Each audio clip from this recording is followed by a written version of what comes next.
Ladies and gentlemen, boys and girls of all ages, welcome to the Paranormal Portal. I'm your host, Brent Thomas, as we dive into yet another fun, fantastic frolic into the paranormal and weird and wonderful that we call the Portal. Hope you guys are doing great. Happy Friday to you. You made it. It's another weekend. It happened before you knew it. Well, before I knew it anyway.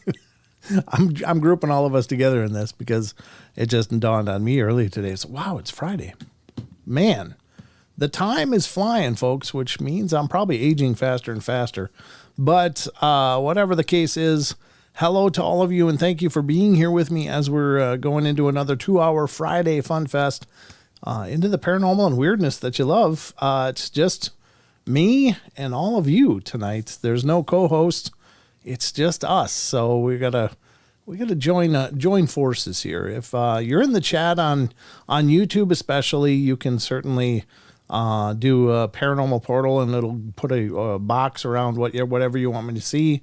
It'll give me a colorful box that says Paranormal Portal that it's easier to see for me.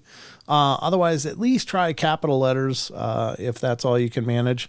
And those of you who are on TFR, I'm going to peek in there and see who's there. We got Lucky's over there and Interesting Settlers over there. So good to see you guys. Thanks for coming in. And we'll do shout outs on YouTube in a little bit because we got a whole bucket full of fun to get to, including the news. And then after the break, the Discord question of the week will be coming up, as well as lots of amazing paranormal wonder in the form of several encounter stories that we're going to read. And then we're going to hit the Cryptid corner to round it all off for our 2-hour run. So I hope that works out for you guys. And if so, then by God, buckle up, because it's time for the news. So let's get to the news and see what the hell's going on in the world. Not that anybody really knows anymore, but the concept's all the same. At any rate, hopefully you'll learn something new. All right, here we go. Let's launch the news.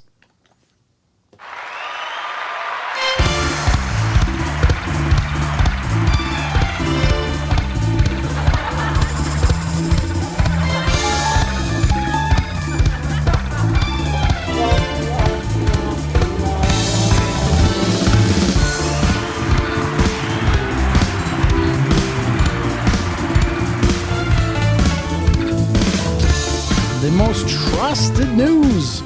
That's the Paranormal Portal, folks.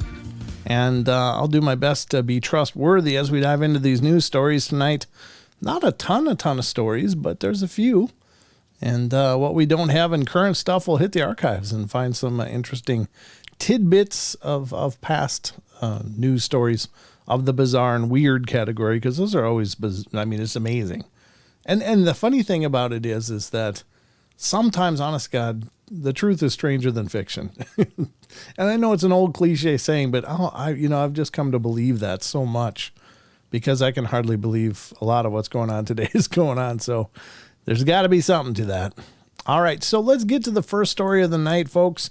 And I'd like to always endorse this site that I use on the news quite a bit. It's unexplained-mysteries.com. I love this site. They do a marvelous job, and the stories are really well done and very timely and current. And so if you go to unexplained-mysteries.com, you'll look at all of the topic areas that they cover with their news articles. Not all of it is unexplained. Some of it's technology, some of it's astronomy, astrology. Well, not really astrology, but astronomy. And there's bizarre and weird. There's cryptozoology. There's nature. There's just a ton of stuff over there. So definitely support what they're doing, because I'm just enamored with it personally. Just phenomenal. So, all right, here's the first one. And this one might be really long. Yeah, it's pretty damn long. I'll read part of it, and we'll just discuss a little bit. But the first article tonight is coming from the space and astronomy category on Unexplained-Mysteries. And it says, could black holes be the answer to the mystery of dark energy? Well, they are dark. I don't know if that's relevant or not, but they're dark. So, dark energy, dark holes, black holes.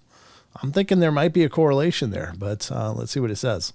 It says black holes may be the long-sought source of the mysterious dark energy that makes up most of the universe.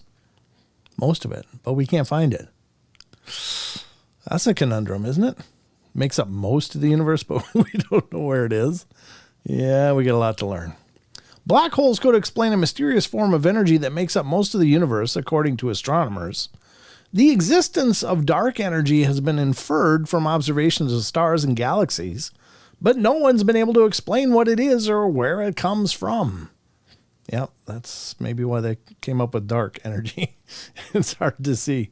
The stuff or matter that makes up the familiar world around us is just 5% of everything in the universe. Another 27% is dark matter, a shadowy counterpart of ordinary matter, which does not emit, reflect, or absorb light. However, the majority of the cosmos, around 68%, is dark energy. So, wait, what? So 5% is what we see in the world around us. 27% is dark matter, and 68% is dark energy. Huh. I never heard of the term dark matter before, so this is all kind of new to me. The new evidence that black holes could be the source of dark energy is described in a scientific paper published in the Astrophysical Journal Letters. The study is the work of 17 astronomers in 9 countries and was led by University of Hawaii. The collaboration, which included researchers in the UK-based STFCRAL Space, the Open University, and Imperial College of London. Searching through the data spanning 9 billion years of cosmic history, the astronomers have uncovered the first evidence of cosmological coupling, which would mean that the growth of black holes over time is linked to the expansion of the universe itself. You know, I've always kind of considered black holes like these. They're like the tub drains of the universe. And I suppose if you stretch out the tub, then the drain would get bigger too. But I don't know if that's an accurate summation of a black hole or not, but that is interesting. So I guess we got to look in black holes, and good luck with all that, because as far as I know, we can't get anywhere near them. Not that we're able to get stuff to one. They'll probably end up finding us eventually, but even if we did get close to them, what are you going to do? Put a beaker in it and just see what you find? It's a gravity well, so I mean that would preclude any real investigation into it, I would think. But maybe I'm all off board here. It's a pretty big article regarding the mechanics of it, I guess, or why they think what they think. But I don't know. What do you think? Here's the thing. This is one of those discussion points that it's pretty much the purview of the scientific community, and that's about it. I mean, laymen like myself, I have no idea. I've heard some of these terms before, but I don't have a working knowledge of any of it. So I'm really not an authority by any measure of what the hell's going on in black holes, or could there be dark energy or dark matter in them? I don't know. But anyway, that's the first story, and it's just something new you might not have heard before. So now you've heard it, and it's probably one of those really useless pieces of information for most of us. But some of you out there, I'm sure, are real scientific minded and have an idea about what this all means. But at any rate, that's the first story tonight. Let's get to the next story, which is it's troubling. This one's a little troubling, because I just keep thinking of Skynet. I just keep thinking of the Terminator and Skynet, and this kind of stuff just really, I don't know, it frightens me. And I'll get into my thoughts on this on the other side of the article. But this is from unexplained-mysteries.com. DARPA reveals that it has enabled an AI to fly an F-16 fighter jet.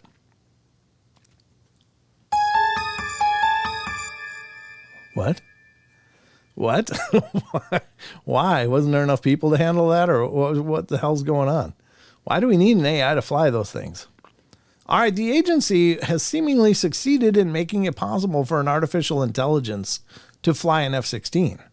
Robotic autonomous aircraft such as drones have been around for years, but now scientists at DARPA, Defense Advanced Research Projects Agency, also the creators of the internet, way back in the day, have revealed that they have taken things one step further by creating an artificial intelligence capable of flying a plane that typically requires a human pilot. According to a press release, the software was given full control of an F-16 fighter jet and actually conducted multiple test flights all over the United States. Yeah, that's not maybe where we should be testing that. Let's do that out in the ocean. Maybe that's a better idea. I don't want a confused AI flying around population centers with an F-16 fighter jet. And in early December 2022, ACE algorithm developers uploaded their AI software into a specially modified F-16 test aircraft known as X-62A, or VISTA, Variable In-Flight Simulator Test Aircraft, at the Air Force Test Pilot School at Edwards Air Force Base in California, and flew multiple flights over several days, DARPA wrote. The flights demonstrated that AI agents can control a full-scale fighter jet and provide invaluable live flight data. Invaluable. But does this really mean that we could see AI-controlled planes going into battle? Yes, most definitely. No question about it. That's there's no doubt about it, no matter what this says after this. As things stand, probably not. Instead, the AI will likely be used as an autopilot of sorts that will provide assistance to an actual human pilot during missions. It's like that auto brake feature on your car that's like, so these fighter jets will be doing weird flight patterns because their autopilot will kick in. Even so, this development will likely raise some red flags regarding the proliferation of potentially autonomous weapons platforms and the possibility that such systems could see combat in the future. If an F-16 can fly itself, what about other vehicles such as tanks or submarines? Yeah, I mean, clearly. Artificial intelligence on the battlefield, it seems, is a practical inevitability. I agree, but here's the thing. Can you program a conscience? Now, case in point, one thing that jumps out to me is during, what the hell was it? Desert Shield or Desert Storm, one of those two. There was footage of these pilots whose mission was to blow up a bridge. And as they were flying in, because those wars were basically like reality TV, which is, I mean, I was guilty of watching it as well. But when you think about it, that's kind of twisted.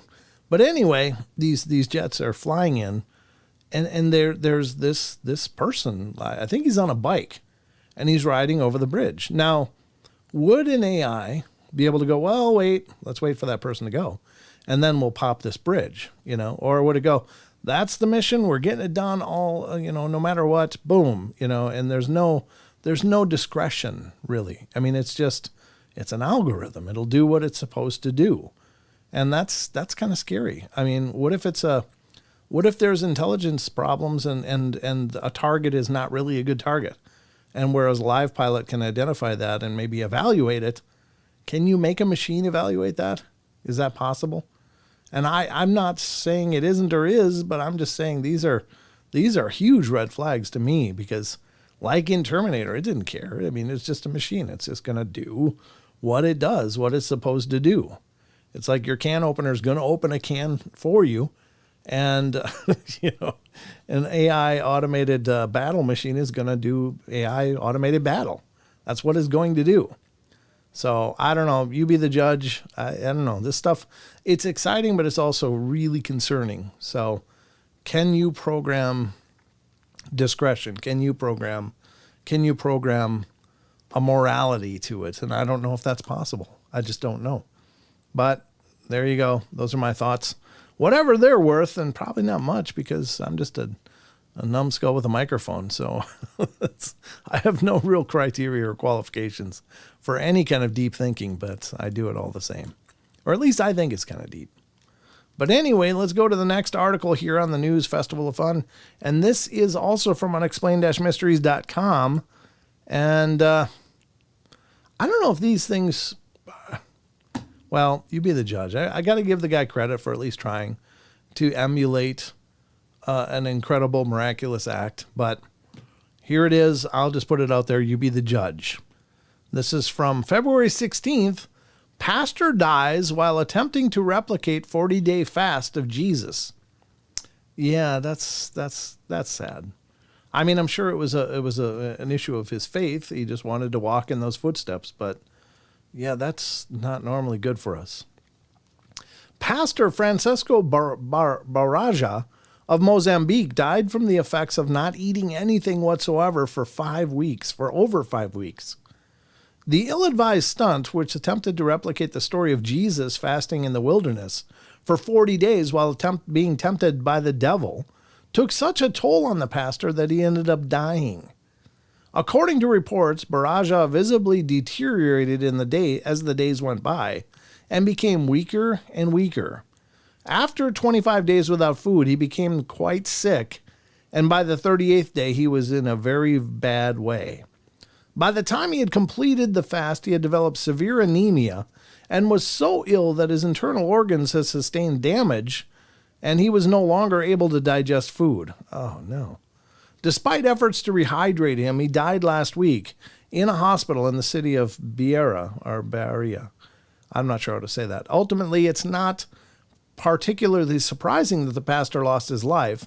While it is possible to survive for 40 days without food, it's highly dangerous and could easily prove fatal. Some reports even implied that he had gone without water as well, although this is thought to be impossible because even the world record for such a feat stands at only 18 days. Suffice to say, don't try this at home. Yeah, that's tragic. I don't know. I mean, of course, for many in the Christian faith, Christ is the great example. It's the iconic God made flesh character, and I suppose if people want to become Christ-like, they feel they will have to emulate the feats and the practices of the Christ. But yeah, that's really sad. So don't do that. Whatever you do, don't do that. All right, let's get to the next one. This is a weird one. I've never even heard of this. So I'm pretty sure most of you out there are going to find this brand new as well. I don't know. I didn't even know they were this dangerous, but it says from unexplained-mysteries.com, Dutchman is killed by a violent chicken in bizarre attack. What? A violent chicken? Oh, wow. All right. I mean, it's tragic. Don't get me wrong. I shouldn't be laughing probably, but that is weird. The 67-year-old was killed after a particularly vicious chicken decided to attack him back in April of last year. Some animals can undoubtedly prove deadly, but it's not unusual to hear about people being mauled to death by bears, lions, sharks, and other dangerous creatures. But what about poultry? In what can only be described as a freak accident, 67-year-old Jasper Kraus from Balinaslo in the Netherlands died last year from injuries sustained by a chicken. The irate Brahm, which for some reason had taken sudden exception to him, it had managed to drive its spur into his leg, creating a wound so severe that the resulting blood loss ended up killing him. So did it hit a femoral artery? When his wound was, when he was found, by his lodger, he was lying in a pool of blood and was only able to utter the word rooster before he died. When medics arrived, they attempted to revive him, but it was just too late. It was determined that he had suffered a heart attack due to excessive blood loss. His daughter later cited the incident as a warning to others on the dangers of keeping chickens. People should be aware of the signs and get rid of any bird as soon as they show signs of aggression, she said. I guess so. That's hindsight, though. 2020. You can always see the lesson after the fact, but man, those spurs I know are razor sharp, but God, could even puncture like a femoral artery. That's crazy. Wow, that's tragic, very tragic. But be careful if you got chickens. If you get a mean one, deep fry them. Just it's chicken nuggets all the way, baby. All right, let me see where we're at with time. I think we're okay. Yeah, we got 5 minutes. So I'm going to read this one. I've been kind of skipping it for a while, but it is kind of cosmological news dealing with astronomy and space. And I guess I don't know, it's kind of a boring article, really, but it's here and it's newer. So from February 9th, Unexplained Mysteries tells us discovery of 12 new moons around Jupiter breaks Saturn's records. Well, there you go. So when you think of the most moons, don't think of Saturn anymore. It is definitely Jupiter. Let's see what it says. Jupiter's status as the planet with the most moons in our solar system has now officially been restored. There's no denying that Jupiter is big, with a diameter of 11.2 times that of the Earth. This iconic gas giant is 2.5 times the mass of all the other planets in our solar system combined. When it comes to moon, Jupiter is no slouch either. Up until 2019, it was believed to have 80 moons, cementing its place as the planet with the most moons. But then in October of that year, astronomers discovered 20 new moons orbiting Saturn, bringing it a total up to 83. Now, though, new observations have confirmed a further 12 moons around Jupiter, which brings its total up to 93, once again cementing its place as king, at least for now. Well, there you go. I don't know what it takes to make a moon, but while some of Jupiter's moons are large and would likely be considered planets themselves if they directly orbited the sun, most of them are quite small, some being only a few kilometers in diameter. See, that sounds more like a meteorite or something. But yeah, I mean, it's huge, don't get me wrong, but in terms of moons, it's tiny. Out of those that were newly discovered, 9 of them are retrograde, meaning that they orbit the planet backwards and are situated far out from the gas giant, while the other 3 are slightly closer. Astronomers believe that there could be several hundred more moons in orbit around Jupiter just waiting to be discovered. Finding names for them all, however, will be likely quite a task. What does it matter? Could be 1, 2, 3. I could name them all. Just give them a number. Jupiter 1, Jupiter 2, Jupiter 3, Saturn 1, 2, 3. Done. I mean, what's the point? I don't know if they all need a specific name, but that's I guess kind of interesting. It's certainly not normal. It's abnormal. That's a lot of moons. None weirder than our own, though. If you ever want to look into some really weird mysteries, check out some of the questions surrounding our own moon. We already looked at this one. Why is this one here again? I don't know. Because our own moon is actually quite interesting. There's a lot of questions about it, including the possibility that our own moon is perhaps 1 million or so years older than our planet. Some have speculated that the moon is actually quite a bit older and probably came from somewhere else. Now, what is another weird? Oh, the other weird things is the way it orbits our planet is very unusual for moons, in how it orbits and such.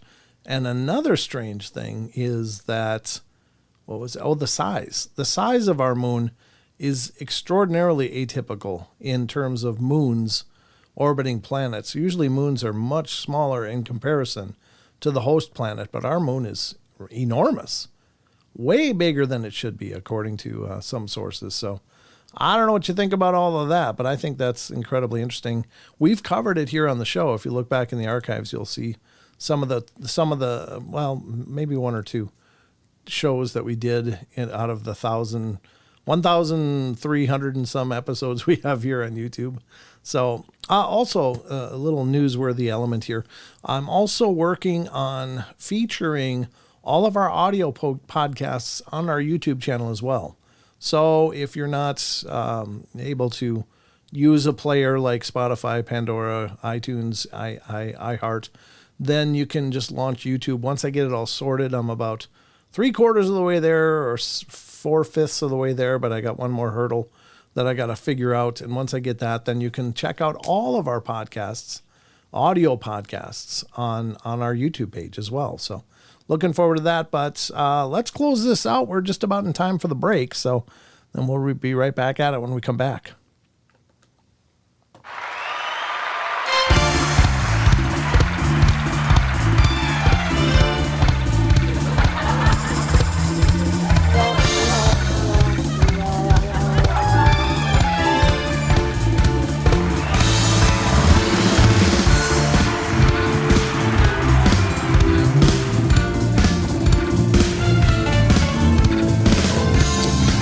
Folks, we're going to go to the break. Don't go away. We'll be right back in 2 minutes, 30 seconds-ish.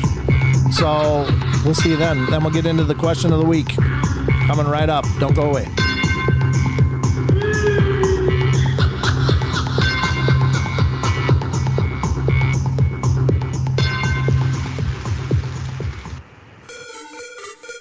If you don't...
Our heartfelt condolences go out to Chucky Danger, one of our YouTube chatters. He's dealing with a gassy dog.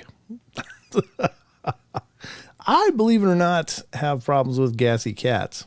And let me tell you, I've had dogs. I had a big German Shepherd, and sure, she sometimes had gas, but man, cats are a whole different level of foul. When things are going sideways in them, man, it brings tears to your eyes. It makes me think I'm close to a Sasquatch or something. It's just horrendous.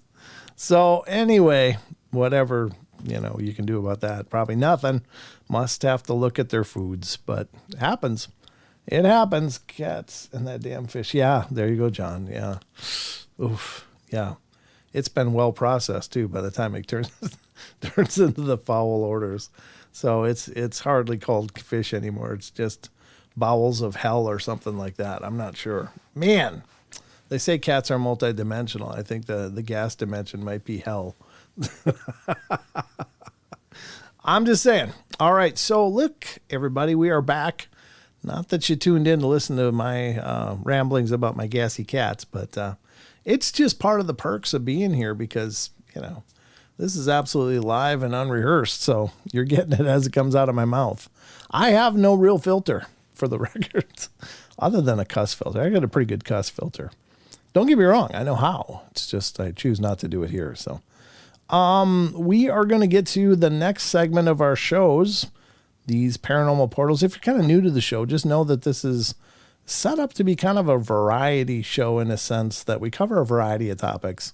And we do a variety of things here on the 2-hour shows. So we do also from time to time have guests. And then, of course, we just talk to the guests for the duration of the episode. But on the regular nights, it's just some news, some Discord question of the week, which is what's coming up now, as well as some Cryptid Corner and other oddities that I pull up. So we cover a lot of topics here throughout the duration of the shows.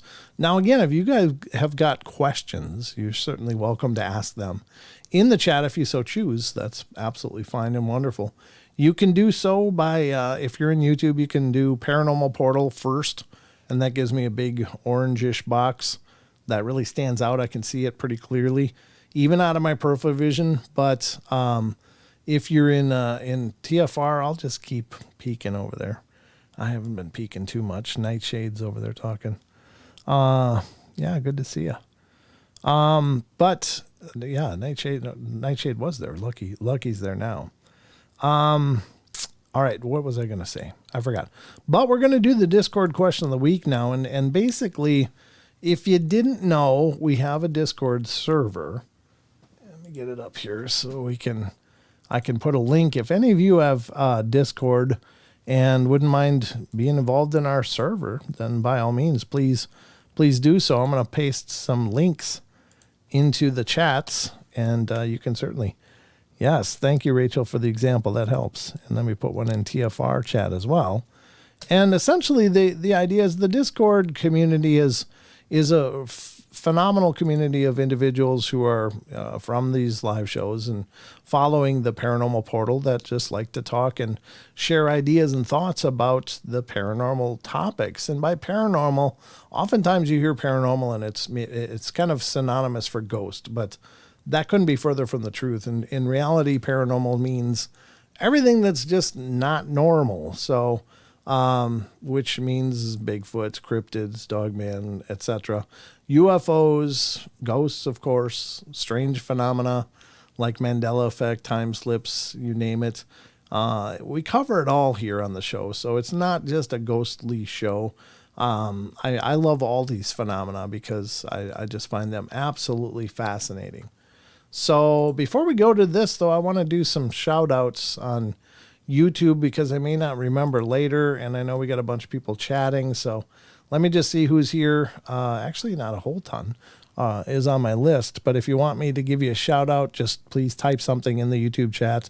Again, Lucky's over on TFR and Nightshade was over there. But now over in YouTube, I have 12 Pearls, Chucky Danger, Colleen Bowman, Deb Varner, John Stevenson, John Temprin, Just Here and There 66, Nathan Nate, Phil Yeary, Rachel gets it right, and RB Mora. And we have a couple new chatters that didn't show up on the roster here, but I did.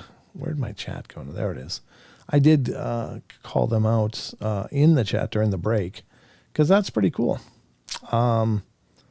Let's see, where is it? It was above there. It was Phil and Salford, two different chatters. Phil Yeary and where's the other one? Where was it? Seifert Ross, R-A-S. Yeah. Welcome to the show, guys. It's nice to meet you. Thanks for stopping in. That means the world. I always like when new people stop in. And there was Phil Yeary. Did I say Phil already? Yeah, I did say Phil. Okay. There was one other one that I saw that was talking about the moon landings and stuff. But I don't know. Anyway, that's the call outs that I have right now. And so I'm not seeing anybody else. So we'll just go with that for now. But I know there's more people watching. My roster is plenty more numbers on it than the names that I read out. So the Discord question of the week is there. The link is in the chat. I'll post it again just in case anybody missed it. That you can see that if you want to join, we'd love to have you over there. We did pick up a couple new people over here as well. And one of them is PP Rockin' is here, as well as, what the hell? Come on, get off there. Oh, I hate that. I just hate that. Why? I don't want to learn more. This kind of stuff drives me nuts. What is it? Just here and there. PP Rockin' and one other person. Oh, GAC Fire 79 is here in the Discord as well. So that's really cool. Thanks for joining up, guys.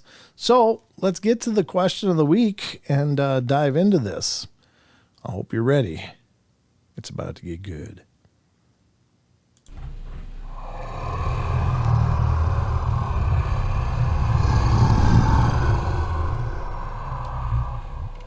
All right, ladies and gentlemen, this is the Discord question of the week segment of our shows. And essentially, I've explained what Discord is, and here's a representation of it on screen so you can see. And it's a fantastic application. It may seem a little daunting to those of you that aren't real familiar with it, but once you just figure out where everything is, it's very intuitive and it's not really tough at all. We do have some tutorials in our server. If you click and join, if you're new to Discord, not really sure how to use it, click on Discord tutorial here, and you can check out some walkthroughs on how to use Discord, and that'll help maybe a little bit just get your feet on the ground. But you can see the other topic areas of discussion that are in here. We've got Bigfoot, Dogman, Ghosts, UFO, extraterrestrial encounters, cryptids. There's even a music segment, which is really cool, and strange phenomena, and that would be like time slips, Mandela effect, etc. So, but we're interested right now in the questions of the week. So let's get into this and see what our community had to say. So the question of the week for the Friday show: paranormal ghost investigation has really become a very popular practice for enthusiasts of the ghost phenomena. Do you think that the increased enthusiasm for this is a good thing, with many flocking to haunted locations to look for proof? What do you feel are the personal risks involved for those that do this? And we got a response from Comet Man, which is Lewis. He says, it's 50-50 to me. There are risks of attachment and possession if not done properly or respectfully to the ghost or spirits. And if provoked, you could get scratched or serious injuries.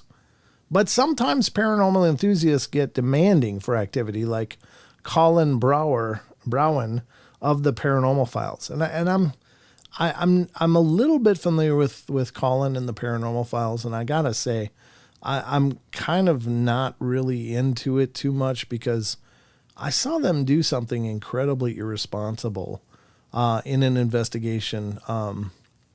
What I'm talking about is they were investigating a haunted location where the owners said, there's nothing evil here. There's lots of activity, but everything is real peaceful and wonderful and kind and nice and gentle.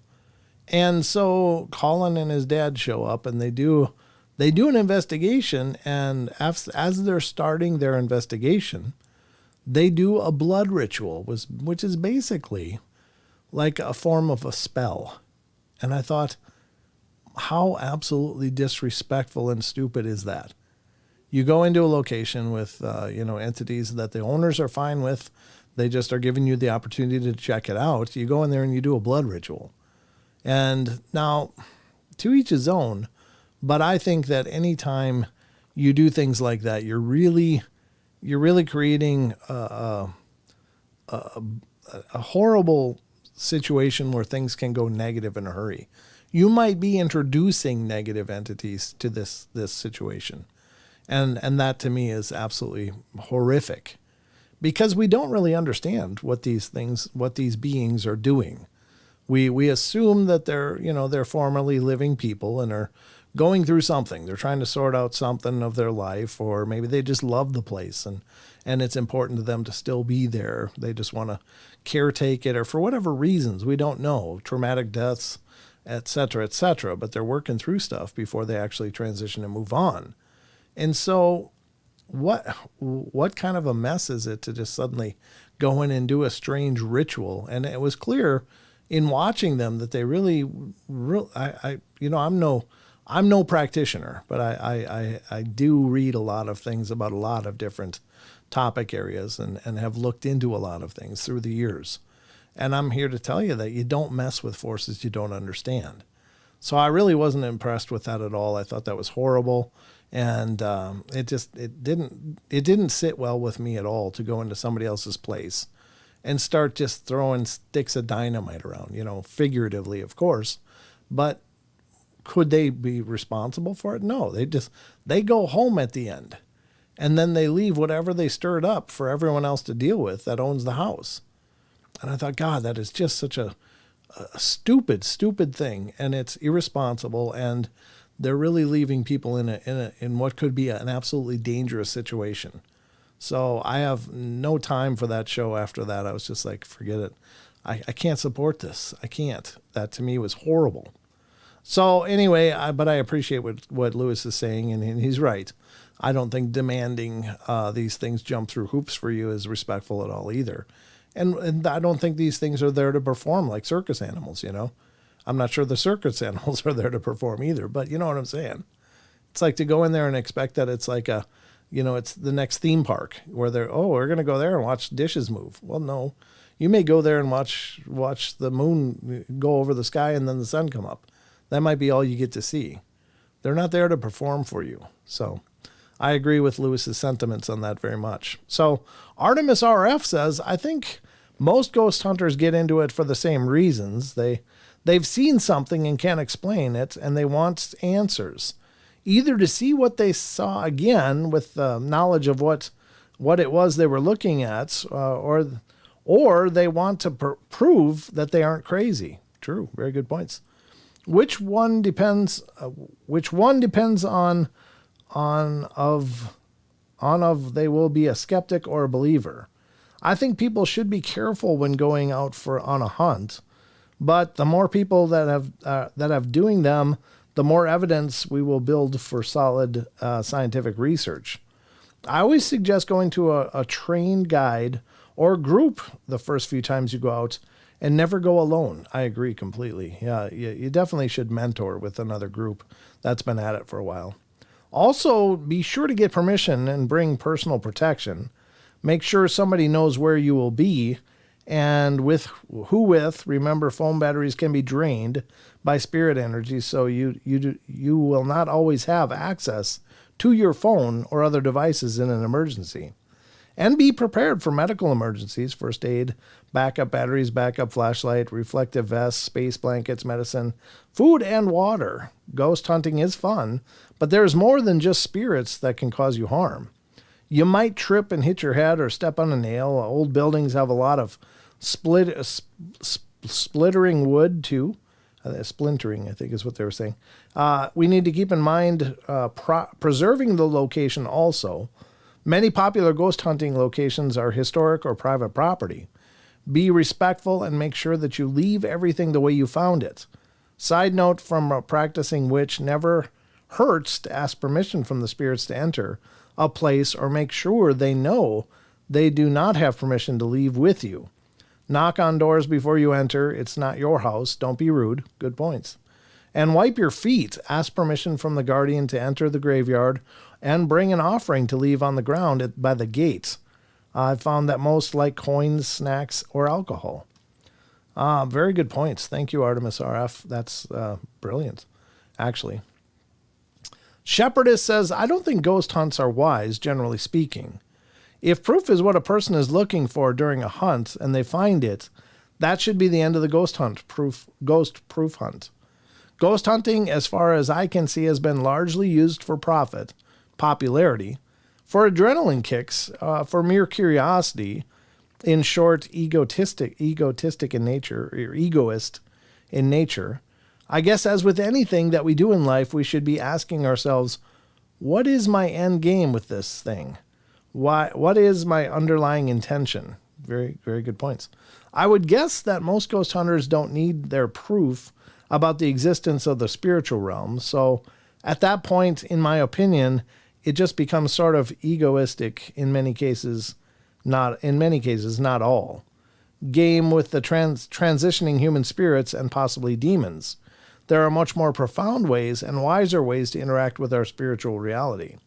Don't get me wrong, I still have my guilty pleasure watching a good ghost hunt once in a while. Twin Paranormal is a pretty good one. They seem like pretty decent people too, but I'd still challenge them about their end game too. Yeah, that's true. I mean, what are you doing it for? For me, the reason that I go out when I do go out, which isn't real often, but I'm on this journey. I want to understand this stuff. I want to communicate if possible. I want to maybe hear some of their stories, hear something about what they're experiencing, but I think that's, everybody's journey is individual. So it's great points. And the last one up on the roster tonight is Rachel 101. It's both a good and bad thing. The good being the stigma is being lessened by popularity. It may be that some enthusiasts do manage to record some genuine phenomena. The downside is those who are reckless. Trespassing, the dangers of wildlife, snakes, poisonous spiders, etc. Also, other people who can be quite dangerous. Other people who can be quite dangerous in old or abandoned areas. Yeah, that's true. There's also the supernatural dangers. The reckless investigators could aggravate spirits in a location, resulting in harm to themselves through attachments or more active retaliation. If investigators stir up a location, it could result in future harm to other investigators. Another problem is sloppy investigation, not taking notes, leaving food trash behind, damaging, vandalizing locations, basically causing permanent harm to historical areas. Yeah, great thoughts. Here's the thing. I think great points were brought up in this thread, in that, yes, you should probably mentor with somebody. You should probably go out with a seasoned group, see how they do things, get an understanding, because I think the biggest problem is so many people are watching the ghost shows and they think, well, I know how to do that. I watched the whole season of Ghost Adventures. I know how to investigate. I watched 5 seasons of it, 10 seasons, whatever. And quite honestly, you're only getting a snapshot of the experiences. You don't feel what those people are feeling. You don't understand what it's like to go into decrepit and horrible locations. There's the physical risks as stated in these responses, like, lead paints, old buildings, rotting floors and structures, any number of things like that. There's also the danger if we don't know what's there.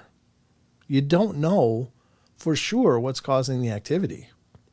Could be some restless, formerly human spirit, but it could be something else entirely.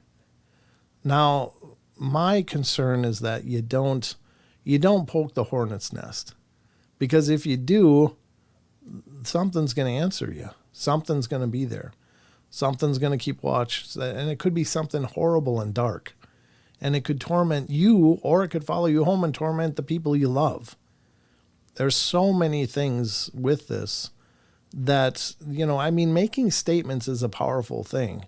in paranormal investigating with ghosts and spirits. You cannot follow me home. You're not allowed to attach to me or follow me home. You must stay here. Those kind of statements are powerful, but they're not guaranteed. Even though you say those things, that doesn't mean that they have to listen if they're perhaps a powerful enough spirit. Maybe that's not enough. Maybe you've got to do some active cleansing afterwards. You have to do a whole bunch of things. You have to, with anything, anytime you contact the other side, there's a possible liability involved, because just because you're done talking doesn't mean it's done. And by it, I'm saying we don't know what it is. What is it? What if it's not done? What if it might make you its new hobby? What if it follows you home? What if it's, these things have nothing but time.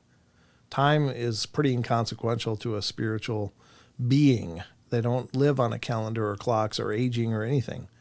They're just there. And if their purpose is to corrupt and destroy someone, they'll do it over decades if they have to. They'll do it over your lifetime if they have to. I mean, they have nothing but time. So be very, very careful. Be very, very respectful. Make sure you know what you're doing, more so than just watching ghost shows. Make sure to work with a group that has been doing investigating for a while. Make sure to learn how they do it. And I mean, there's several wonderful groups around the whole nation and world that do investigating. And most of them aren't the real popular YouTube channels. Most of them are small groups that are going out, and another thing, I don't advocate investigating alone either. I think that's sensational, and it's kind of clickbaity, and it's also extraordinarily dangerous. If you're out at a location alone, even if you let people know where you're going, any number of things could happen, and where minutes matter, where your life could change, whether you're alive or not, within minutes. If someone's there with you, they can render help. They can render first aid. They can stop bleeding. They can, remove you from a dangerous location.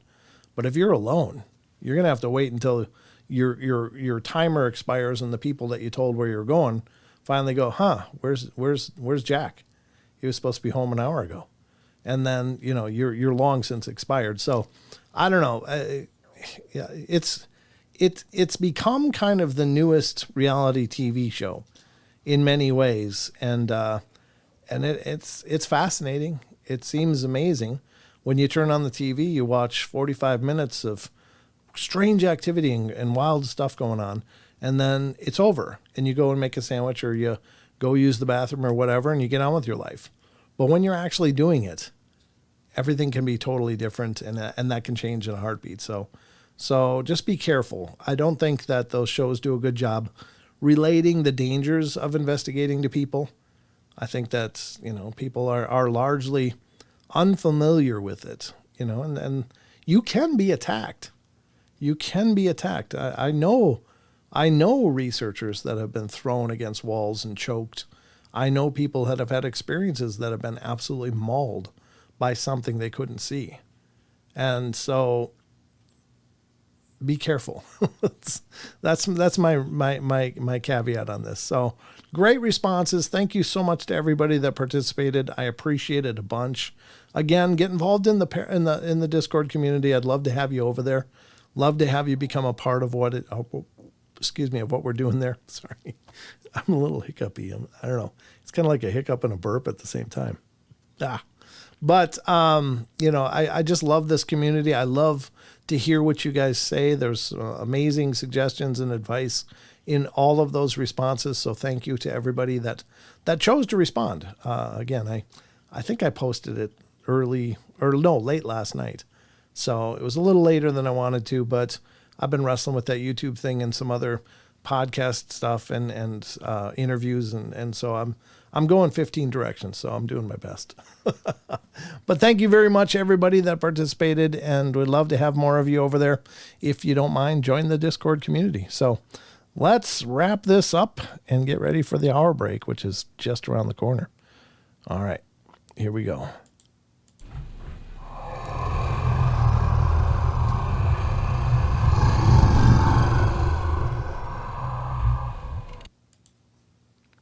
All right, folks. So we're going to go to the break here in about 20 seconds, and then we'll be back for more the second hour. As a matter of fact, we're going to get into hour number 2 and see just what we can do. Great show so far. Thank you, Hardwick. I appreciate that, brother. Thanks for being a member. As always, that really helps out a ton. So thank you so much. And thanks to all of our other members, too. Members of the YouTube channel. That really does go a long way to help support what I'm doing and keep things running. So, all right, there's the bell. We're going to get back at it in just about 3 minutes. Don't go away for more of the Paranormal Portal.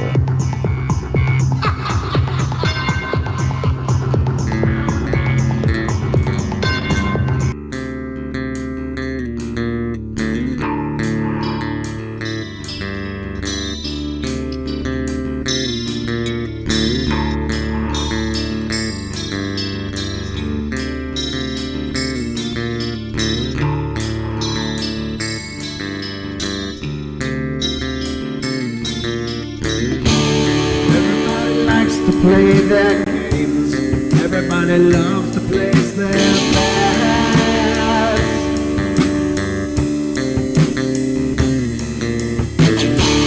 They don't understand the price I paid. They don't care to comprehend.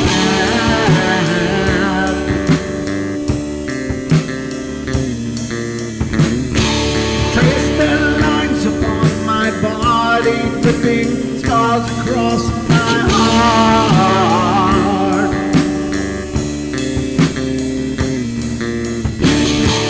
Raging anger pours inside me as their lies keep falling apart.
With my silence, I am not a stupid boy.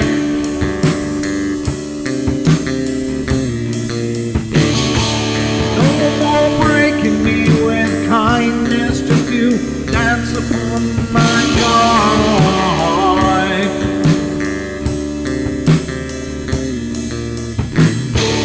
Leading me with empty promise, you're just another fucking mess.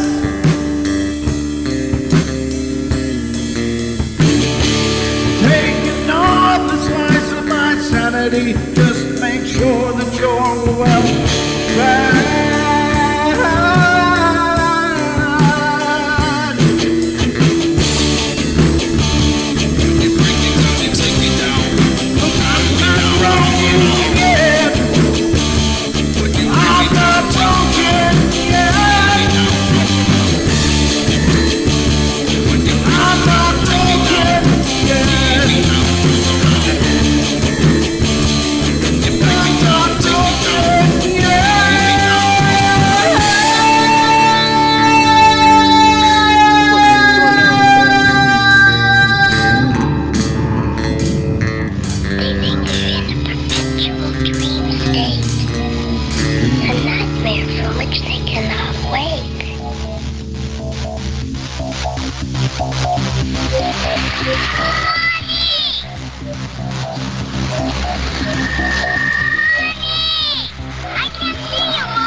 Carol.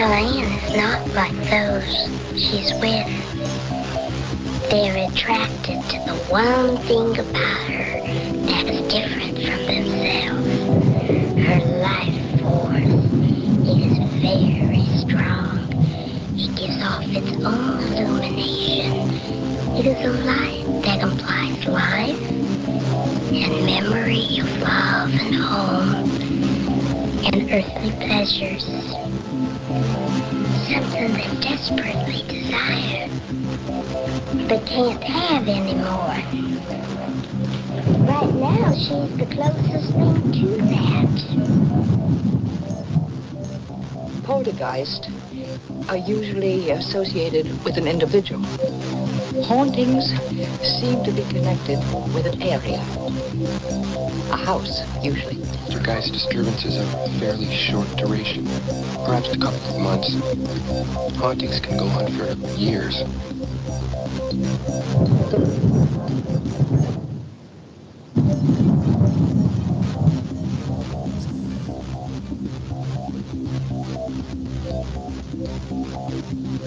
Really? Yeah, I bumped. Ruthie says, "Hey, Brent, your masks have been moving around. I've noticed. I haven't moved them. I do occasionally. When I stretch, I might bump one, so it might be that. But generally, they're sitting pretty still. They don't cause me any headaches or havoc. They're just sitting here watching my back. Thank you." Yeah, so I don't know if they're actually moving or not. There's one up on top there that's kind of a centerpiece, and it's not moving either, I don't think. But yeah, they do that. I do sometimes, as I'm sitting here in the many hours a day that I'm sitting here, I sometimes stretch back and do the lean, and I end up with a handful of mask accidentally. So it is what it is. But they are great. One of this mask right here was actually sent by Ruthie to the Paranormal Portal. That used to be hers. So thank you, Ruthie, for that. I appreciate it. And it's doing wonderful. It's a beautiful mask. So, and it's kind of funny. I didn't really ever intend on having a collection of masks, but I've kind of got a budding collection of masks now. And it's really cool. I'm digging it totally. So it's pretty awesome. This mask is from Java, Indonesia, Java Island, and it's old, from like the 80s. And the one up above that you can't see right now, but you might see from older episodes, is from Bali, actually. Now this one here is just one of those coconut, like shaped into a face. It was carved out. So Rachel, I wonder if lead paint in old homes is a factor in hauntings. Do the painted walls prevent spirits from passing through them? It's something I'm always thinking about. Yeah, it's hard to say. I mean, of course, lead is a metallic substance, and if spirits are indeed electromagnetic energies, then is it possible that becomes a barrier? Maybe when the walls are all peeling and stuff, they can really do what they want. Like in some of those old places, like if you look at, what's that old tuberculosis place, Penhurst, I think is the one I'm thinking of, in Kentucky. And you look at the walls in there, and it's all like flaked, like whole sheets of paint that's peeling up. So maybe that lends them to be able to be more mobile. Good point. Never thought about that before. That's why I love the show, though. We have epic discussions of incredible proportions here on the Paranormal Portal. So I don't know about you, but I think that stuff's just amazing. Where the hell am I? My Health Gazette. How did I get? What? No, this is a new one. Okay. Here's another article. It's one of those aggregate articles. The source of these articles is really kind of funny, because the actual site is myhealthgazette.com. You think, well, what the hell does that have to do with paranormal? Well, nothing. But I think traditionally a lot of these sites, they generate these aggregate articles around Halloween and stuff, just because it's kind of clickbaity, but they also usually embed them in huge amounts of ads. So as you go through these pages, there's so many ads. And the only thing I can tell you is if you don't like a lot of ads on your web pages, get the Brave browser. And that's not an official recommendation. It's just a personal recommendation. I use it for the articles that I read largely on the show, not the Unexplained-Mysteries one, but all the other ones. After that, I do use the Brave browser, and it really does knock out most of that garbage, so it doesn't get all over the screen. You don't get all those pop-up or video ads popping up and stuff that drive me absolutely crazy. So the Brave browser kind of saved my game. So this is My Health Gazette, and this is an article written by Aaron Reed, and I don't know when he wrote it. There's no date on here, but let's pull it up. It's My Health Gazette. A trip to the unknown, people's paranormal encounters that made us question everything we thought we knew. So now some of these may be repetitive from other articles we've read, and I apologize in advance. I certainly don't try to do that, but there's only so many repositories for, these aggregate articles, and they scrape the same threads, I'm sure. So, but anyway, trip to the unknown, people's paranormal encounters that made us question everything we thought we knew. I do that daily. Close Encounters is the first one, and it says, there's this couple who lives in Reno. They're like my grandparents. The lady is very esoteric. So one time we were in their house, and I was bored, and I was deciding to explore the house. I found one room filled with drawings of weird owl people, similar to the Close Encounters of the Third Kind type. Then the lady found me in that room and told me all about how she spoke to aliens in the woods near her house. I couldn't sleep for the whole time we were there. Yeah, that's not the kind of news you want when you're spending the night. This one I think we might have covered. Okay, so this next one is Spontaneous Kittens. My grandmother told me this story many times. One night she was just sitting in the living room taking care of her cat that was giving birth, and she saw lights coming down from the sky. Then she saw a beam of light. The next thing she remembered was getting off the couch and seeing that the cat had given birth to her kittens. Missing time, right? That's kind of scary. Yikes. Well, I guess the cat managed without her, so that's good. No kittens were coming out sideways or anything weird, so that's good. But yeah, strange. This one's called Red Orb. I was standing outside and looking at the sky when out of nowhere I saw a flying red orb descending fast towards the ground. It may have been a plane or a piece of a firework, but I don't think it was. There were fireworks being fired, but none had been fired for a solid minute. I ran back outside and the object just disappeared, and I have no clue what I saw. I often wondered that about UFOs, and I guess realistically, when you're on the ground, it looks like those fireworks are going all the way up to the stratosphere. They just seem to go forever, but it's probably only, several hundred feet for most of them, or, something to that effect. So they're really going up, but they're not going up probably high enough to threaten anything that's airborne if it's intelligent, because they just fly higher. But that is strange. I don't know. I did see a similar thing, and it was after I saw the saucer near where I live now in Sandpoint, Idaho, but it was east of here by about 20 minutes, and I'll tell you, I saw the saucer, and then I was living back in Minnesota at the time. I went back home, and I was standing out on the beach in front of the house I was living in. It was my grandmother and grandfather's old house. And I was standing on the lakefront, just standing there, and I just kind of turned around, and it was nighttime. As I turned around, I saw what looked like a ball of light, and I can't begin to tell you how big it was or how small. It was quite a distance, but it was behind me and above me, and I saw it come down really not super fast, not like a meteorite or something like that, but it came down pretty quickly. at an absolute 90-degree angle, just straight down, boom, towards the ground. And it disappeared behind the bluff, which was behind the house. The bluff name behind my house was called Rattlesnake Bluff. And it shot down from the heavens and just disappeared behind there. No impact, no sound, just, and it was gone. Now, the funny thing was, and this is something that still I ponder to this day, is that all my life I'd been looking for things in the sky, some weird anomalous stuff, because I always believed they were out there. I really believed these things were out there. I just never saw them until I saw the saucer.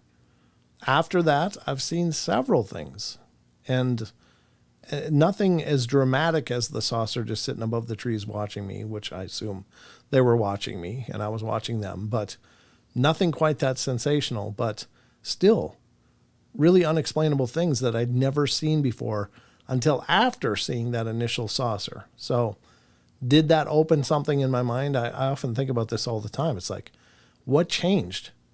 Did we become aware of each other when I was up here, and then it just, they know that I'm somebody that has seen them now, so that I can see more of them? Or did it change something physiologically in my brain or in my senses that I can now see what I couldn't see before?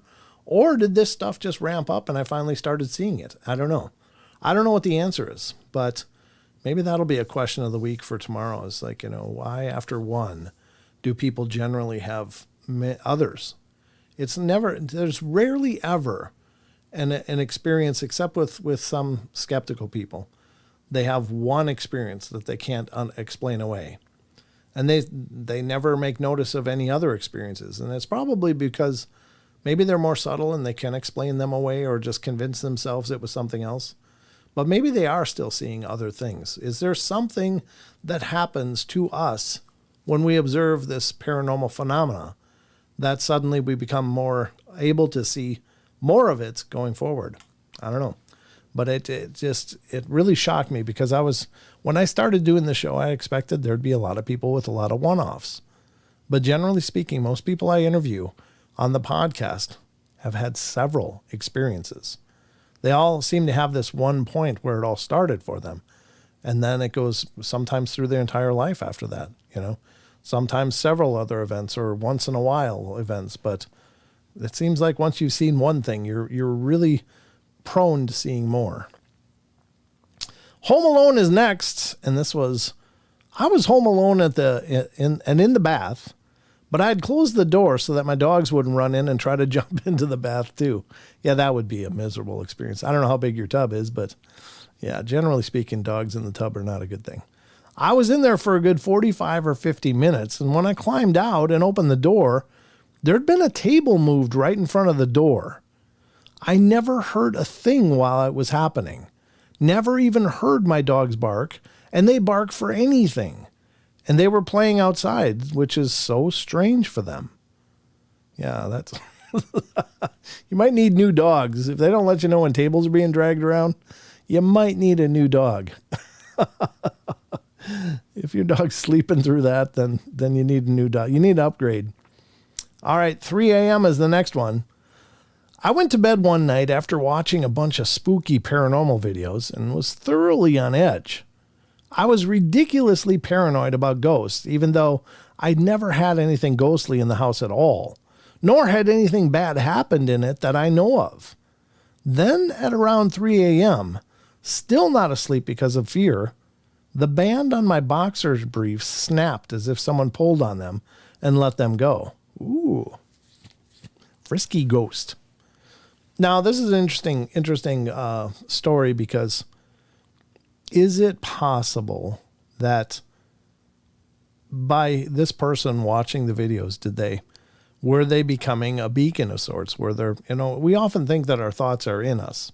They exist somewhere in our heads, but I'm absolutely sure that they radiate out from us and into maybe forever. I don't know how far our thoughts go, but I think you can become kind of a beacon for something like that. Rachel says, it sounds like a vision board that draws in life events that you focus on. Yeah, that's a good point. Could be Could be when you're focused on things, maybe you're manifesting, or at least manifesting the ability to see the things going on. I don't mean to suggest that we manifest these things completely when I say manifesting things, but maybe with our intention and that focus and that interest, maybe it does manifest the ability to see the things that are out there.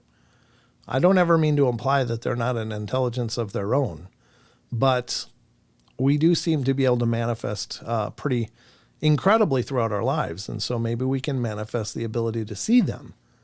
And maybe there's something to that. So be the judge. But this person, I don't know, did they manifest this? Is this possibly their own fear generated this event? Because again, this is a weird one-off. So as far as we know, the narrative of these little brief experiences are not enough to draw much information. It's just, this is what happened. So we don't know if the person continued to have experiences or had experiences prior. We just don't know. It says, I think they mentioned being kind of skeptical, but I don't know.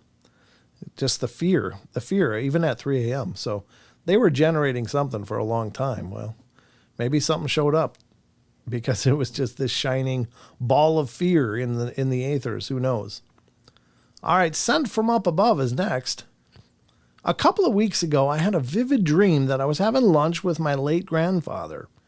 Before we departed, he handed me a box of Chanel No. 5 perfume and told me to make sure to give it to my grandma for her birthday.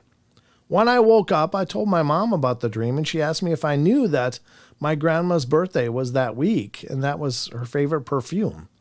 I didn't. Apparently, my grandpa always gave it to her on her birthday, and I had no idea. Oh, that's a beautiful thing. That's a beautiful story. So, I don't know. I hope then that she went out and got that perfume and did that. After my grandmother died, she and I were very close growing up. I spent a lot of my childhood over at her house. She lived just across the street. So, I mean, it was just, if I wasn't home, I was at grandma's house. That was just what I did. And when she passed, I'd never seen pictures of her when she was young, ever. Never. My family was never big on photos. There was a couple baby pictures of me, and then the class pictures that I get every year just kind of ended up in a drawer or whatever. But I'd never seen pictures of my grandmother at a young age. I just always seen her with her, aged hair and puffy hairdo. And so I never had a concept of what she looked like being young. But after she passed, I had a dream, and it was another kind of similar to my dad's, my dream with my dad. I was sitting in her living room in my dream. She came in around the corner, and she sat down, and it was her that I knew, the aged, elderly woman that I knew. But as I sat there, she transformed, and her aged wrinkles and stuff became tighter and more form-fitting to her jawline, and her hair darkened and got long, and she was this radiant, beautiful woman. And I had never seen a picture of her as a younger woman, just only the grandma that I knew. And so I was sitting there, and she goes, I just want you to know that I'm fine, and please let everybody know that I'm fine. And then my uncle is a skeptic, never believed in much anything as far as spirituality. And she said, you can tell your uncle that too, but he won't believe you anyway. And then it was over. It was just this quick meeting. Now, it was probably, I don't know, a short time later, maybe months later, that we were going through some of the drawers of stuff. And I found, it was as we were cleaning out her stuff after she passed. And I found some old pictures of her and my grandfather, who I'd never really seen photos of either. And those pictures of her when she was young looked exactly like the woman that was sat across from me. And in that moment, it was just like, that's her. That's the woman I saw. And she was a beautiful woman, just a radiant woman. So it was incredible. She was a radiant older woman too, don't get me wrong, but it was just so powerful. And so because of that experience, I don't think it was just a fabrication of my mind coping with the grief of losing someone so special. It was me seeing her as she was, at one point in her life. And there's lots of stories like that. I think they can appear however they want. And so she decided to show me that, she was timeless now. She was beyond age. She was beyond those shortcomings of a physical form. So that was just really, really cool. So I don't know, just my own personal story, but another one of the times. See, when I communicate with loved ones that have passed, it's always in dreams. It's always in dreams. I don't really have waking experiences like that. So, but they're very, very special, and they're very, very profound, and they're very, very real.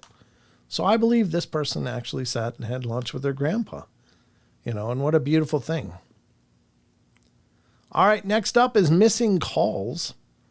It says, my stepdad passed away a little over 2 years ago. Last summer, my stepsister and I each received a phone call from him, one from his residence and one from the place where he passed. When we answered, there was no one there, and after reaching out to those places, no one could account for the calls made to us. Now, those are really cool. I love those stories.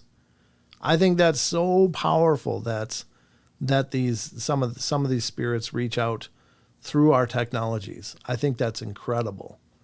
That is just amazing. I wish we all could have experiences like that. Now, oftentimes, these ghostly phone calls, I got one of those actually from my dad too. That's a whole long story. I've shared it on the show before, but it's a really incredible story. Really incredible series of events. But I think that a lot of times when people answer these calls, they're hearing a static. Sometimes they can hear some kind of a voice, but it's mostly like a staticky sound, which is very unusual. Sometimes those ghostly phone calls come from disconnected lines that aren't even live, but they'll show up on caller ID as from, such and such a place. And when they investigate it, the call isn't even an active number anymore. So it's pretty powerful stuff.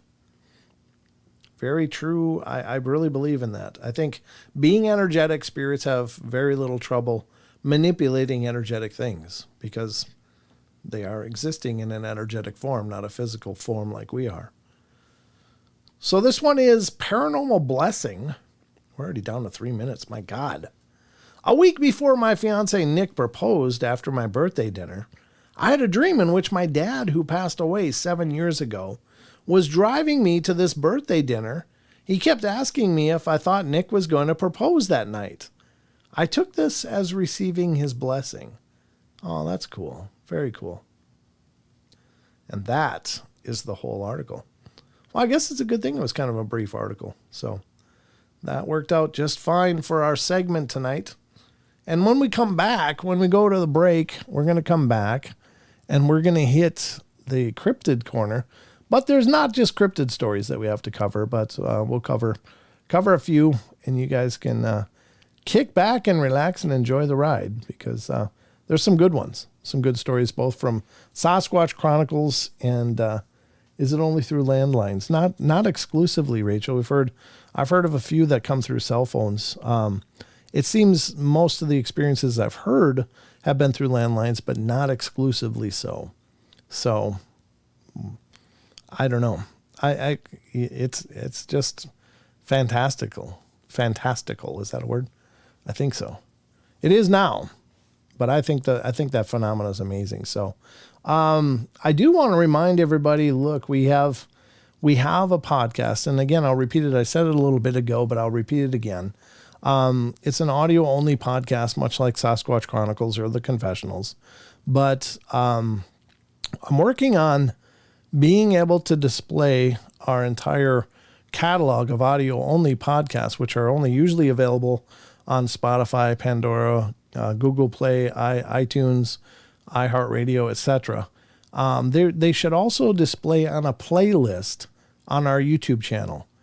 And so when I get that finally up and running, I'm about most of the way there. I just got to figure out a couple more things. And once I get that sorted, I will put a post on social media, but it's just another avenue that you guys can use to check out the podcast. I know from time to time, and I get these actually more often than I like, but I hear from listeners who's like, oh, Podbean is not playing your episodes. And I'm listening to other shows on there, but not yours. Yours won't work. And I don't know why that is. And I've reached out to my hosting platform, which is Libsyn, and to try to sort out what's going on. But in case that ever comes to be a problem for you, hopefully you'll have the YouTube option, because I mean, it's just always live, I think.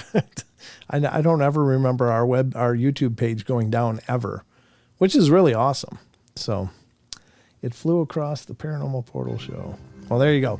All right, we're going to go to the last break. We'll be right back. We're going to go to the Cryptid Corner, and that'll about wrap up our journey for tonight. But don't worry, there's another show tomorrow night. But we'll be back in just a couple minutes for more of the Paranormal Portal.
right, everybody, we're back, and this is the last segment of tonight's show. It's been going quick. I don't know. It's a time anomaly here in the portal, but we're getting through it.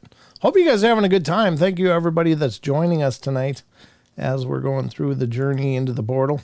And we've got the Cryptid Corners coming up now.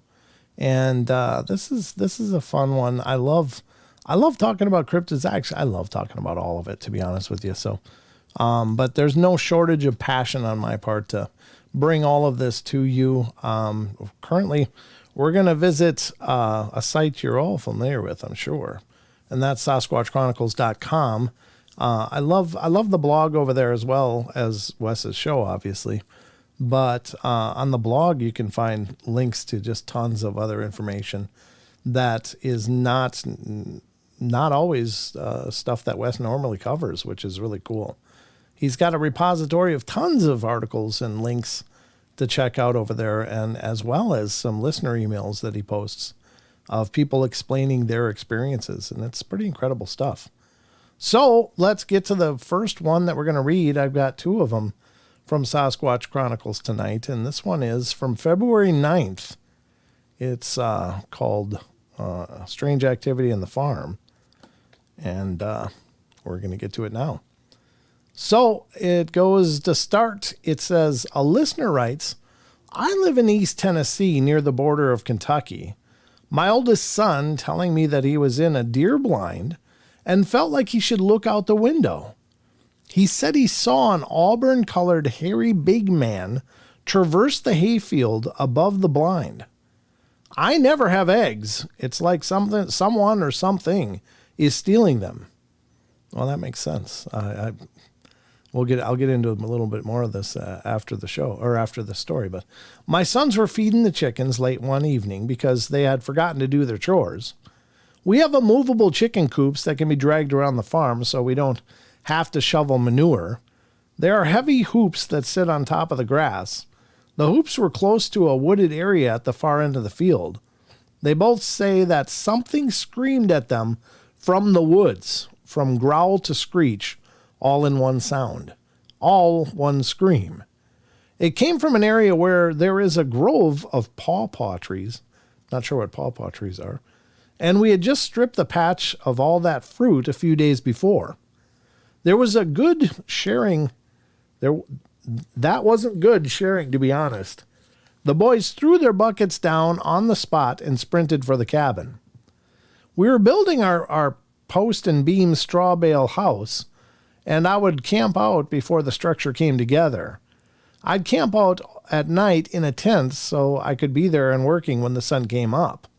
This saved an hour drive to get there from my prior house, and I woke up one night, July 2013, in the tent.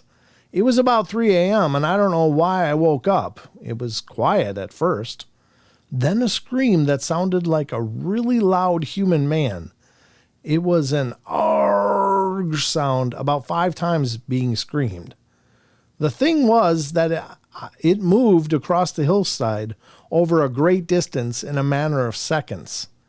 The hill ridge line is a bit less than a half mile away, and the ridge line covers about 140 degrees of span above the tent. I thought some person was screaming as they rode a four-wheeler or dirt bike. It was too fast-moving to be someone on foot. In fact, it is the same ridge line that my son saw one on just this time. It sounded like the peak was being traversed. Excuse me. During the summer of 2018, I was lying in bed in the temporary cabin we built on the same farm property. I was in the loft. Hold on. I was doing so good, too. Dang it. Almost made the whole show without coughing. All right. I was in the loft, and the loft window was open, maybe late August, down the holler by the lake. I could hear a howl, very much like the Ohio howl, that started low and increased in pitch and ended up in a coyote yip mimic. My son in the loft on the other side of the cabin has heard fingernails rapping on the window above his bunk. Jeez. Oh, God, I hate this. Makes me cry. No, it's just the coughing. It is getting better and better and better. It's taken a long time. The crackle of a plastic water bottle to fill your listening ears. All right. I think I'm okay now. Jeez, I hope so. It ended up in a coyote mimic. My son in the loft on the other side of the cabin has heard fingernails rapping on the window above his bunk. That window is about 12 feet off the ground. He keeps a blanket over his window so nothing can peer in on him. Oh my God, hold on. Good God. Oy vey. Ugh, it's like a hairball, Jesus.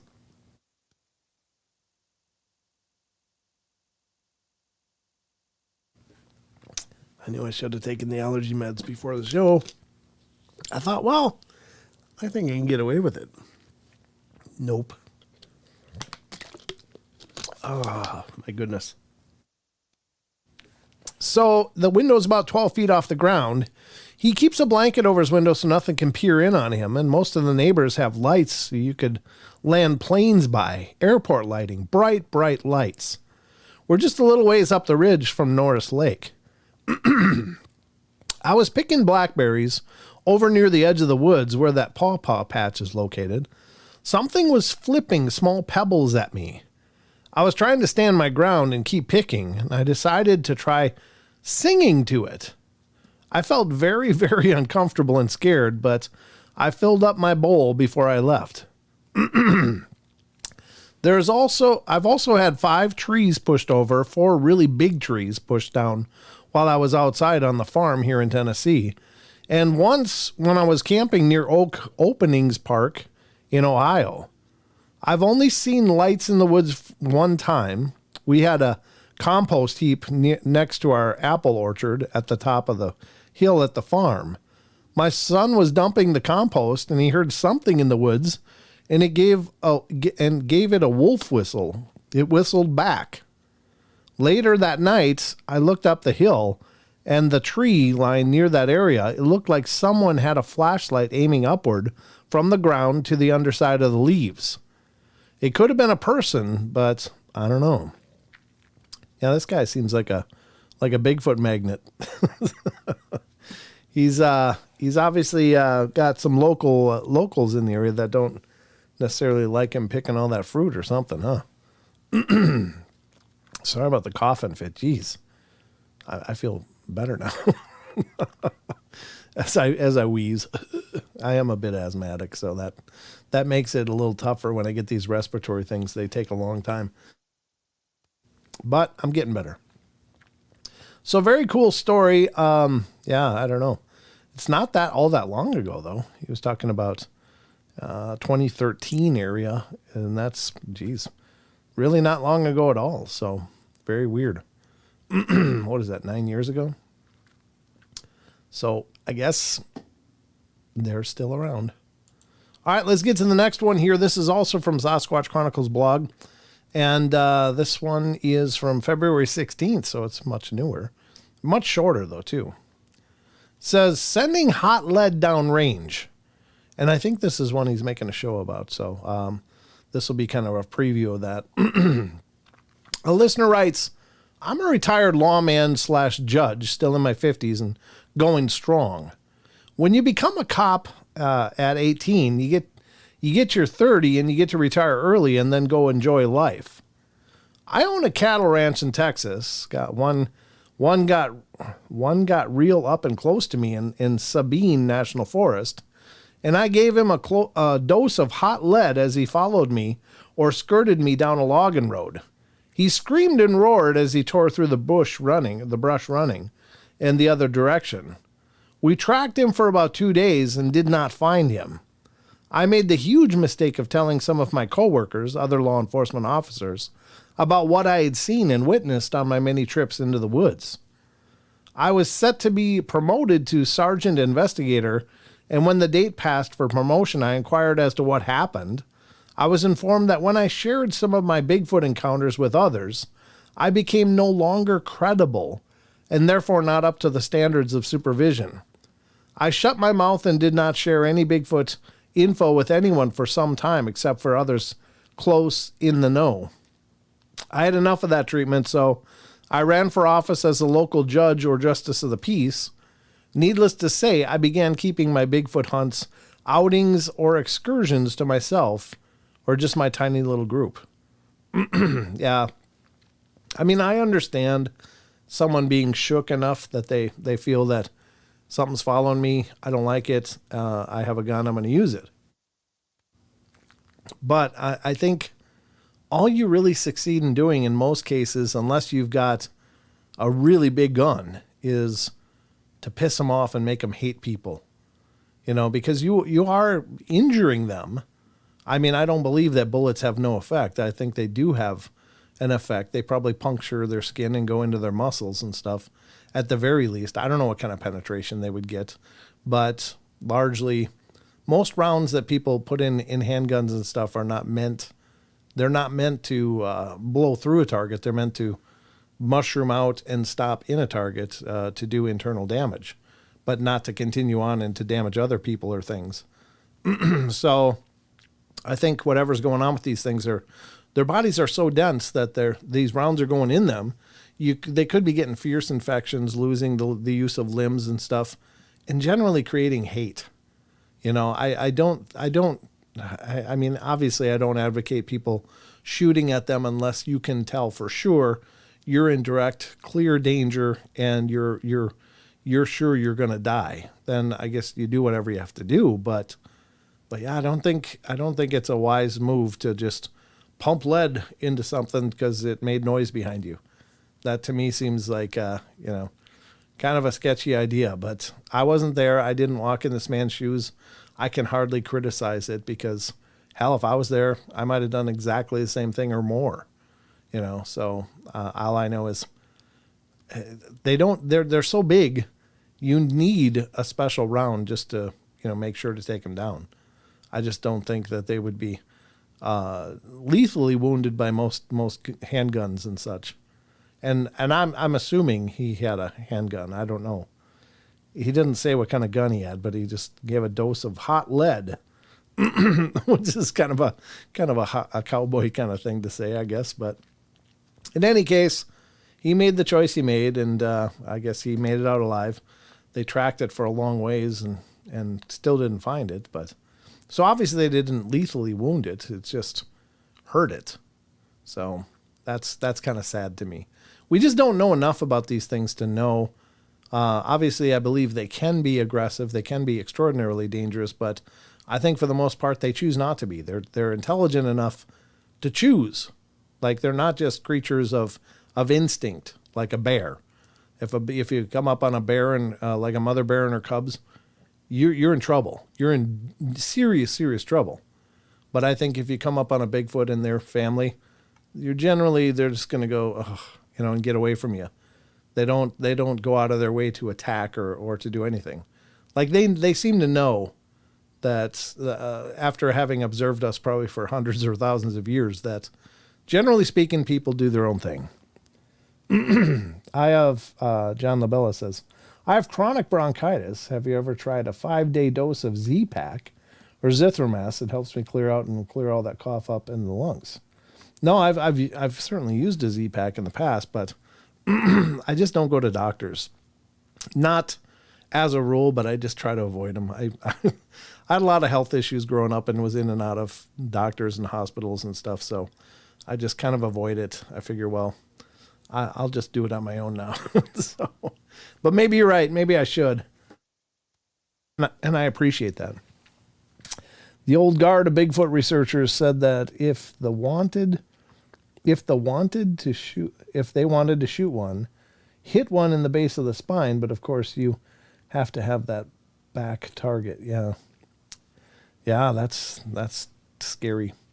I don't think, again, these things generally speaking, will intimidate people. They will try to scare you out of woods, but they generally don't hurt people. And I don't think we want to encourage them to start hurting people, because obviously people are largely unaware that these things are even out there.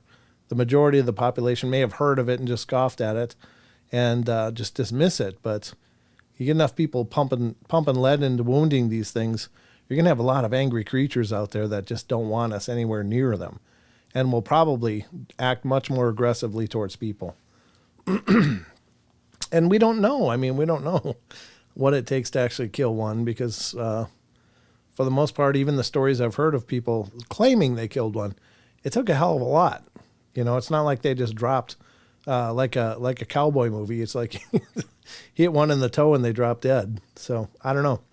I don't know how it works, but yeah, I think shooting is a absolutely last reservation to explore. Just get out. It's easy enough. Well, not easy enough. It'd be terrifying, but at least you get out. All right, so let's go to the next one. We're going to go to Phantoms and Monsters. This one's kind of a Men in Black story, and it's one I've had up for a while. Again, Phantoms and Monsters is Lon Strickler's site. Great site for stories, research, Lon's books, and the home of his Phantoms and Monsters podcast as well. So please support it, check it out, and it's a great site. This story is from February 2nd. FBI open up, please.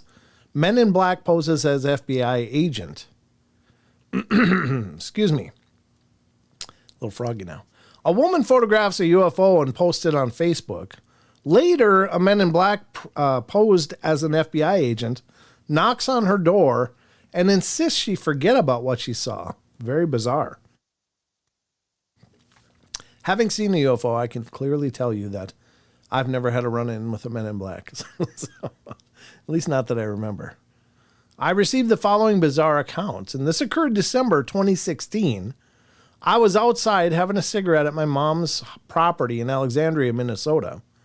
It was not that far from the municipal airport, so it's not that uncommon to see low-flying airplanes now and then over the farm. But that night, I saw a bright light in the sky, and it moved slowly toward the direction of the airport. The light was so bright, I couldn't see its shape. It was strangely quiet, and so the first thing I thought to do was get my phone out and video it. I thought I was in video mode, but I was in camera mode. I took a blurry picture and then switched it to video mode, but the screen was froze up, which was normal, like it was taking a pic or trying to buffer or catch up. My phone froze and then I had to restart it, but by the time it restarted, it was so far away it looked like it was going to land at the airport, so I thought it probably wasn't a UFO. Anyway, that night I posted a long Facebook post trying to be funny, saying that I saw a UFO, but I couldn't get it on video on time, and that it was probably a conspiracy and probably why no videos of UFOs exist. It was all tongue-in-cheek, but it still weirded me out. It was so quiet for a plane, but it was going to the airport, and I don't think aliens land at small airports, so I just rationalized it away. I came back to Los Angeles for New Year, and on New Year's Eve morning, I got a knock on my apartment door. I looked through the peephole and saw this creepy guy wearing a Mad Men era hat and suit, like a creepy bald Don Draper. I pretended I wasn't home, but then he said, "FBI, open up, please. We know you're in there." His voice sounded like either he was very old or someone had kicked him in the neck and he was out of breath. It's hard to explain, but the only thing I can say is that the voice sounded fake, like someone was doing an impression of an old man doing really bad at it. The FBI thing scared me. I had no reason to be, but the first thing that came to my mind was that I had downloaded the first season of Game of Thrones to see what the fuss was about, and I had used a torrent site, and while I was there, I had searched for prawn to see what the torrents had, and I remember following the rabbit hole and reading a bunch of weird description of weird movies. I didn't download any, but I clicked on them and clicked on the preview image of one out of curiosity. I thought maybe he thought I downloaded the prawn, so I was about to, or it was about Game of Thrones. I started to get anxious.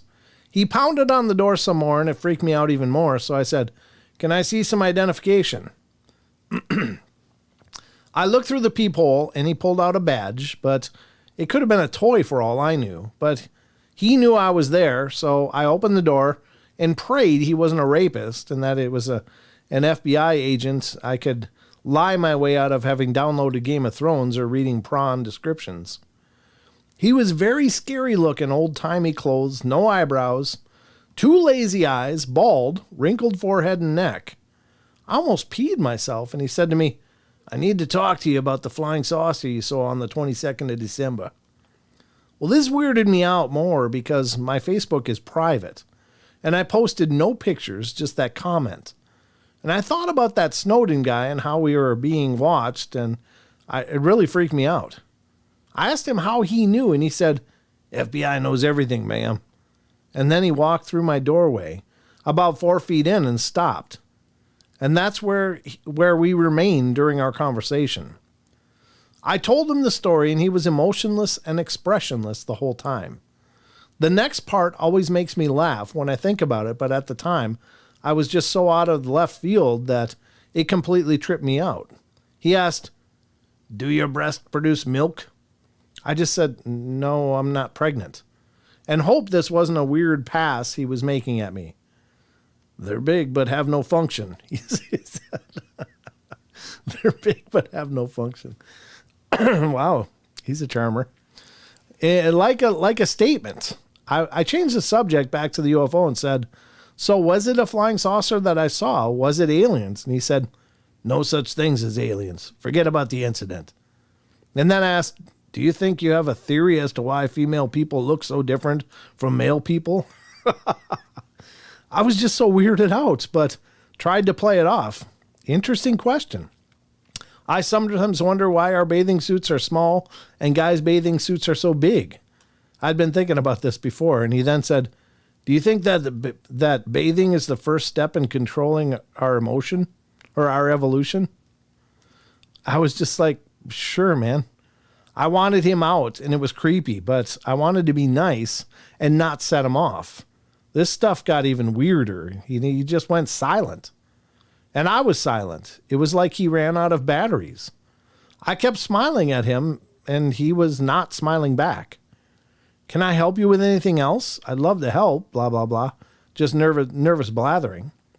"Flying saucers don't exist. Don't talk about it." "Okay, I won't." I can't seem to find the door.